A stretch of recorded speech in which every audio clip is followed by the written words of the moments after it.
Why does Iran seem to sit at the center of Middle Eastern chaos, decade after decade, crisis after crisis? We're told it's about ideology, about nuclear weapons, terrorism, rogue behavior, but those explanations don't really hold up. Plenty of states have behaved in similar ways, and yet, very few are treated with the same relentless generational hostility as Iran has. So today, I want to ask a different question. Not what Iran has done, but what Iran represents. Because Iran's real crime may not be aggression or rogue behavior, but potential. The potential to become a fully sovereign, independent pole of power in a region long shaped by outside forces. For in geopolitics, states are not only punished for what they do, but for what they might become. In today's video, we'll be discussing why Iran is at odds with the West and how it has very little to do with what we're told in the headlines. Welcome to The Sovereign Thinker. Like, share, and subscribe so you too can be a sovereign thinker. Thank you all who have donated, and with that said, let's dive in.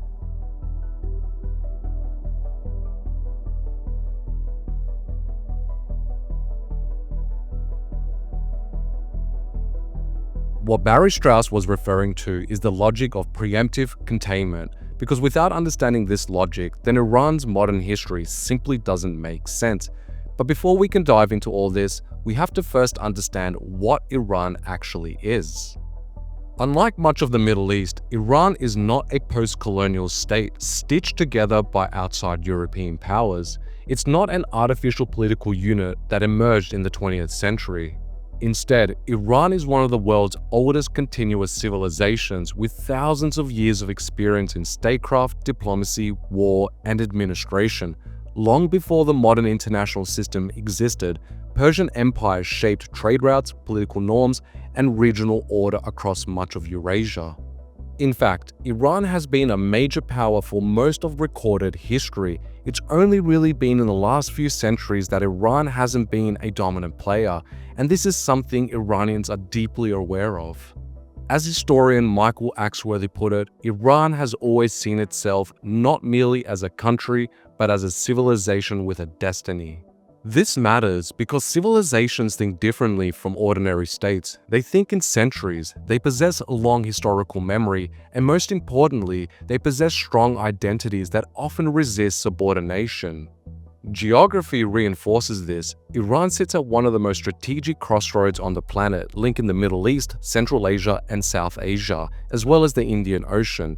It borders critical energy corridors and maritime choke points. It possesses vast oil and gas reserves, significant mineral wealth, and a large educated population. These aren't incidental facts. They are the raw ingredients of great power status. From a geopolitical perspective, Iran is what strategists call a natural power. This is a state whose geography, resources, population, and civilizational depth give it an inherent potential for major power status, regardless of ideology or leadership.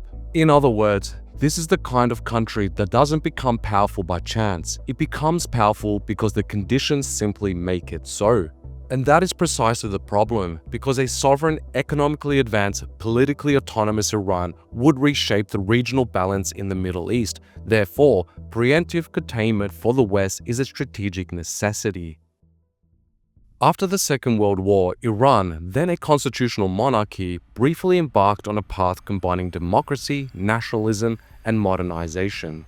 Under the democratically elected Prime Minister Mohammad Mossadegh, Iran sought to assert control over its economic sovereignty by nationalizing its oil industry, which was dominated by British interests.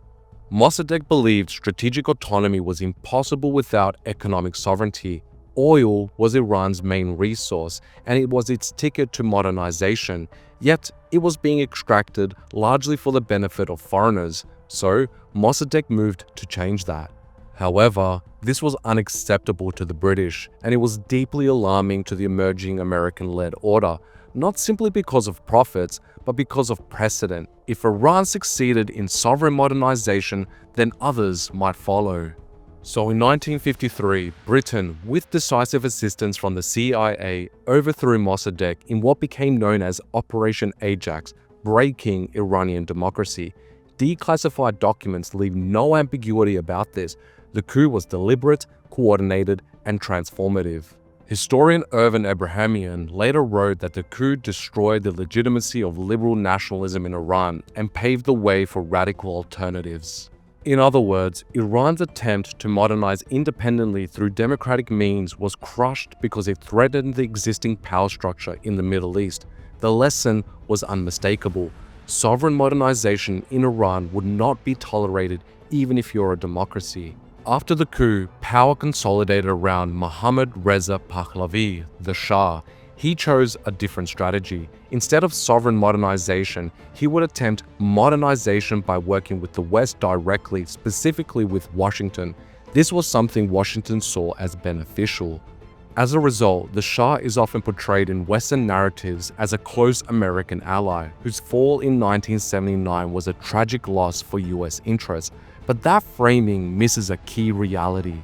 Like Mossadegh before him, the Shah sought to turn Iran into a major power. He too pursued rapid industrialization, military modernization, technological development, and regional influence. By the 1970s, Iran possessed one of the strongest militaries outside NATO and the Warsaw Pact.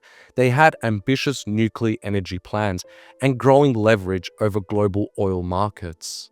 At that time, Iran was the world's second largest oil exporter. Additionally, the Shah spoke openly about Iran's destiny as a great power.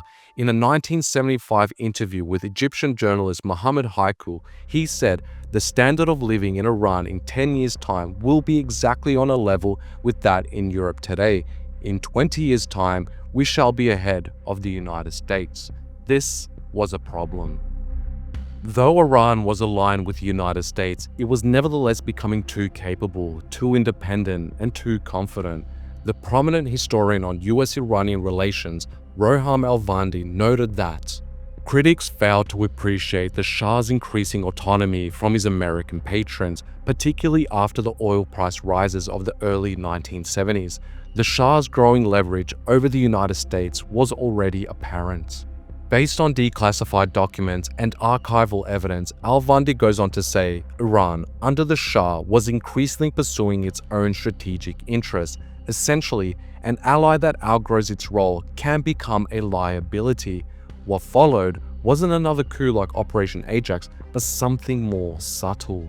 When the Shah was overthrown in 1979, many assumed it was a catastrophic defeat for America's strategy, but the Shah himself saw it differently. In exile, shortly before his death, he wrote, "I was pushed to liberalize at precisely the moment when firmness was required." This claim is often dismissed as self-serving, but placed alongside the events at the time, it becomes harder to ignore. Beginning in 1977, the Carter administration publicly pressured Iran on human rights. They curtailed intelligence cooperation and encouraged political liberalization, despite warnings from various Iranian officials and royal advisors that doing so could destabilize the government. At the same time, the Shah's most dangerous opponent was operating freely within the Western world. In comes the Ayatollah.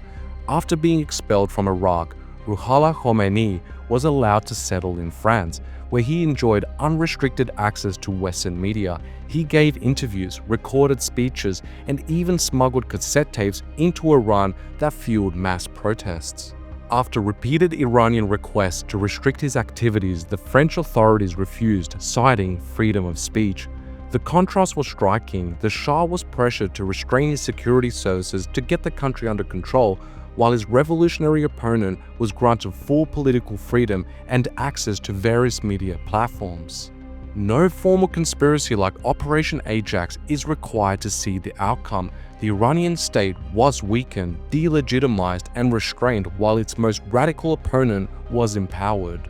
Eventually, what resulted was the Islamic Revolution, perhaps one of history's most significant revolutions, up there with the French Revolution and the Russian Revolution, in terms of the political significance and the geopolitical chaos that resulted from it.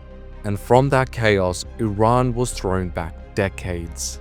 I want to make something clear. This is not an endorsement or a condemnation of any Iranian regime, not Mossadegh, not the Shah, not the Islamic Republic. I'm aware that the Shah's policies were causing rapid social changes inside Iran. I'm aware that to achieve this modernization, the Shah had authoritarian tendencies. Lastly, I am fully aware that Ayatollah did have legitimate support within Iran. But this episode isn't about leaders or ideologies, it's about Iran itself. The argument is that if Iran were left alone long enough, free from constant disruption and external interference, its civilizational depth and experience would have reconciled these internal issues and almost inevitably propel it toward major power status. And that is precisely the point, that the underlying potential is why Iran has been pressured so consistently across decades and across regimes. When Iran pursued sovereign modernization as a democracy under Mossadegh, it was overthrown. When Iran pursued rapid industrial and military modernization in partnership with the United States under the dictatorship of the Shah, it was destabilized. And today, under the Islamic Republic, Iran has once again re-emerged despite decades of war, chaos, and sanctions, only to face yet another iteration of the same logic. This time, it's the Trump administration's so-called maximum pressure campaign. Different leaders, different ideologies, same logic, because the problem has never really been who governs Iran or even how it behaves. The problem is what Iran is, and that is a natural power. If left alone long enough, Iran will inevitably seek strategic autonomy that can influence the region around it, a region that's vital to Washington's interests, particularly when it comes to Israel and the balance of power in the Middle East. From that perspective, what we are witnessing today isn't a struggle around a bad regime, it's simply the latest iteration of a recurring structural response from the United States. Iran rises, pressure follows, Iran is taken down, and the cycle repeats. Washington effectively allowed the Shah to fall, aware that the resulting chaos and the rise of an Islamic regime would set Iran back decades. A revolutionary, demonized, and sanctioned Iran is far less capable of projecting sustained power than a stable, industrialized one. And that distinction matters. Think about the decades of war, terrorism, and destruction across the Middle East. Think about Israel's rise as a dominant regional player. Think about what has unfolded in Gaza. Would this regional order look the same if Iran had emerged as the Germany or Japan of the Middle East, populated by people who are the direct heirs of one of history's greatest imperial traditions? I don't think so. Such a state would have been a force to be reckoned with. Regardless of who comes to power, whether a new democratic government or a new Shah, the pattern will remain the same. The moment any Iranian government moves to advance the country toward genuine strategic autonomy, preemptive containment follows.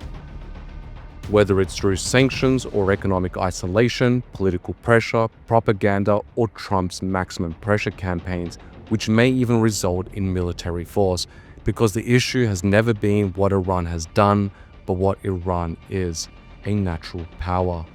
Thank you all for listening to the very end. Make sure you like and subscribe, and as always, ciao for now.